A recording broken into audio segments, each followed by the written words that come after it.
اگر آپ بھی یہ سمجھتی ہیں کہ mutton, beef, proteins, dry fruits, انڈے اور کوئی بھی گرم چیز کھانے سے حمل ضائع ہو سکتا ہے یا بچے کو کوئی نقصان ہوتا ہے تو یہ ویڈیو آپ کے لیے ہے. آپ اسے ضرور دیکھیں اور اس میں بتائے گئے پوائنٹس کو ضرور سمجھیں.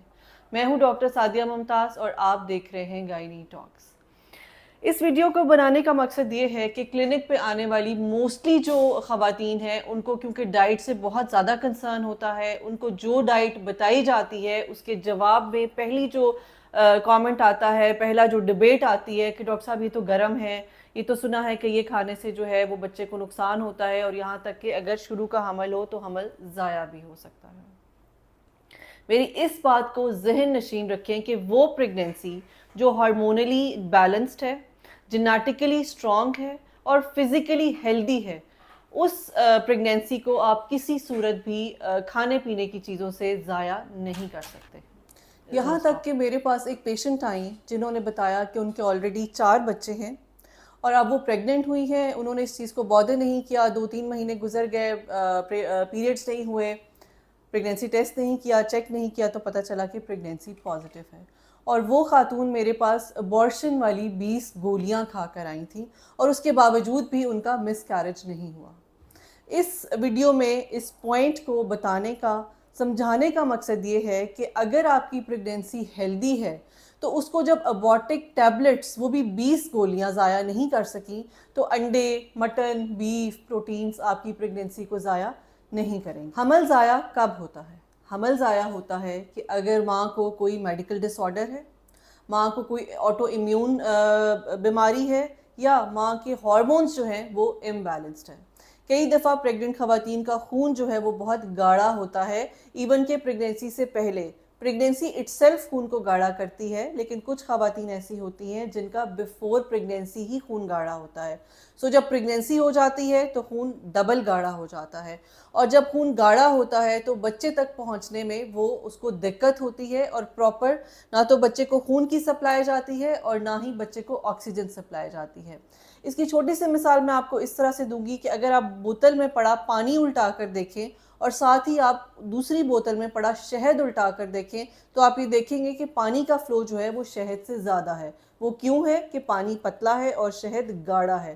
بالکل اسی طرح سے ہوتا ہے کہ جب ماں کا خون گاڑھا ہو جاتا ہے تو اس کی سپیڈ، اس کی انٹینسٹی سب کچھ سلو ہو جاتا ہے. سو بچے کو آکسیجن اور بلڈ سپلائی ہونے میں دقت ہوتی ہے، جس سے بچے کی ہارٹ بیٹ جو ہے وہ نہیں آتی یا آ کر رک جاتی ہے. اس کے علاوہ اگر بچے میں کوئی جینیٹیکل پرابلم نہیں ہے، بچے کی کوئی جینز میں مسئلہ نہیں ہے، اس کا کوئی کروموزومل اب نارمیلٹی اگر ہے تو یہ وہ ریزنز ہیں جو مس کیریج کا کاز ہوتی ہیں. یا پھر بچے دانی پہ اگر ہم آئیں تو کئی دفعہ کچھ ٹائپس، کچھ شیپس آف یوٹرس ایسی ہوتی ہیں جو کہ پریگنینسی کو پروموٹ نہیں کرتی، اس کی پروپیگیشن، اس کی پروگریشن نہیں ہونے دیتی اور مس کیریج ہو جاتا ہے. کئی دفعہ یوٹرس کا منہ یعنی کہ سروکس بہت ویک ہو جاتی ہے. تیسرے چوتھے ماہ میں بغیر دردیں لگے بچے دانی کا منہ کھل جاتا ہے اور مس کیریجز ہو جاتے ہیں. سو یہ وہ سب ریزنز ہیں جو کنٹریبیوٹ کرتے ہیں ٹورڈز مس کیریج، رادر دین کہ آپ کی جو ڈائٹ ہے وہ کہی جائے کہ یہ ڈائٹ سے مس کیریج.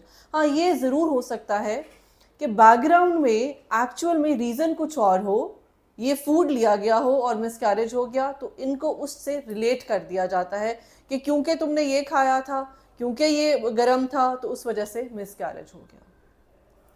اب کچھ فوڈز ایسے بھی ہیں آبویسلی جو بچے کے لیے نقصان دہ ہیں، جس میں اگر دیکھا جائے تو را پپایا یعنی جو کچا پپیتا ہے، اگر آپ وہ کھاتے ہیں تو وہ ایک تو پری ٹرم کنٹریکشنز کاز کر سکتا ہے اور وہ بچے کے لیے بھی ہارمفل ہے.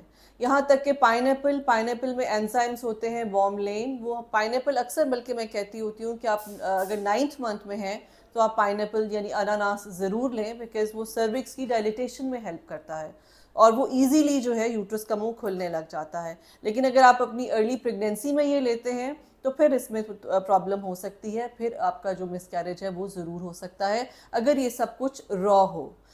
گوشت بھی اگر پراپرلی پکا ہوا نہیں ہے، اگر اس جانور کو کوئی بیماری تھی کہ جس طرح سے لسٹیریا ایک پرابلم ہوتی ہے، ایک بیماری ہوتی ہے، اگر اس کیٹل میں بیف مٹن میں لسٹیریا کا پرابلم تھا اور پراپرلی گوشت کو پکایا نہیں گیا تو وہ لسٹیریا جو ہے وہ اینیمل سے فوڈ سے ماں میں ٹرانسفر ہو جاتا ہے.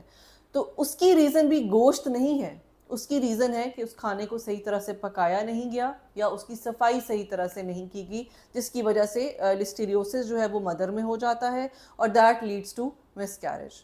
اکثر خواتین سوشی کھانے کی بہت شوقین ہوتی ہیں, تو سوشی بھی جو ہے وہ بھی ایک را فش ہے. یہ بھی منع کی جاتی ہے کہ را فش جو ہے اسپیشلی فرسٹ ٹرائمیسٹر میں نہ لیں. That is only because of infection, کہ اس میں اگر انفیکشن ہوگا تو that can lead to miscarriages. اس کے علاوہ کچھ اور ایسی ہیبٹس ہیں, بہت سی خواتین جو ہیں کیسٹر آئل لینا بڑا پسند کرتی ہیں. 9th منتھ میں تو علیحدہ سے لیتی ہی ہیں, لیکن کیسٹر آئل کیونکہ قبض کشا بھی ہوتا ہے تو ان نوئنگلی پتہ نہیں ہوتا اس قسم میں اگر وہ کیسٹر آئل لے لیتی ہیں تو پھر ان کو لوز موشن تو ساتھ ہوتے ہی ہیں, ساتھ میں خدا نخواستہ مس کیریجز کے بھی چانسز ہوتے ہیں. سو ان دا اینڈ امپورٹنٹ بات یہ ہے کہ جو بھی چیز آپ کو آپ کی ڈاکٹر بتاتی ہے پلیز اس چیز کو انڈرسٹینڈ کریں. اکثر ہمارے پاس خواتین آتی ہیں, ہم ان کو کسی بھی بات کا مشورہ دیتے ہیں, کوئی میڈیسن بتاتے ہیں, کوئی انفارمیشن دیتے ہیں, تو پہلا جو ان کی ڈبیٹ آتی ہے وہ آتی ہے جی ہمارے ہاں کہا جاتا ہے کہ یہ ہوتا ہے.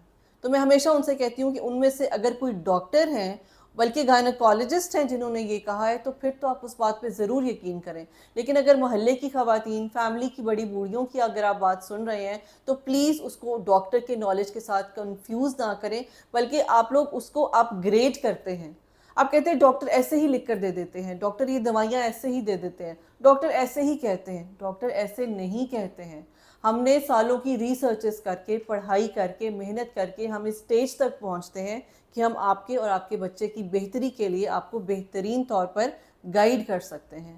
سو یہ وہ سب سائنٹیفک باتیں ہوتی ہیں, یہ وہ سائنٹیفک نالج ہوتا ہے جس کو نہ صرف ہم آپ پہ اپلائی کرتے ہیں بلکہ ہم چاہتے ہیں کہ آپ خود بھی اس کو اپنے اوپر اپلائی کریں اور اپنے اور بچے کی بہتری کی طرف جو ہے وہ توجہ دیں.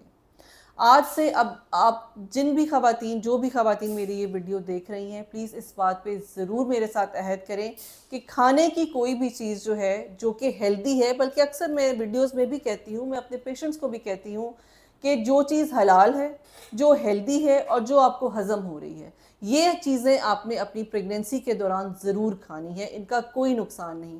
خواتین اٹھ کے مٹی کھا لیتی ہیں, وہ گاچی کھا لیتی ہیں, چونا کھا لیتی ہیں, سیمنٹ کھا لیتی ہیں. وہ کھاتے ہوئے وہ یہ نہیں سوچتی کہ یہ کتنا نقصان دہ ہے, لیکن مٹن, بیف, انڈے, ڈرائی فروٹس, دودھ یہ پیتے ہوئے ان کو لگتا ہے کہ شاید یہ ان کے بچے کے لیے نقصان دہ ہے. Thank you. میں اپنے پیشنٹس کو بھی کہتی ہوں کہ جو چیز حلال ہے, جو ہیلدی ہے اور جو آپ کو ہضم ہو رہی ہے, یہ چیزیں آپ نے اپنی پریگننسی کے دوران ضرور کھانی ہے, ان کا کوئی نقصان نہیں. خواتین اٹھ کے مٹی کھا لیتی ہیں, وہ گاچی کھا لیتی ہیں, چونا کھا لیتی ہیں, سیمنٹ کھا لیتی ہیں. وہ کھاتے ہوئے وہ یہ نہیں سوچتی کہ یہ کتنا نقصان دہ ہے, لیکن مٹن, بیف, انڈے, ڈرائی فروٹس, دودھ یہ پیتے ہوئے ان کو لگتا ہے کہ شاید یہ ان کے بچے کے لیے نقصان دہ ہے. Thank you.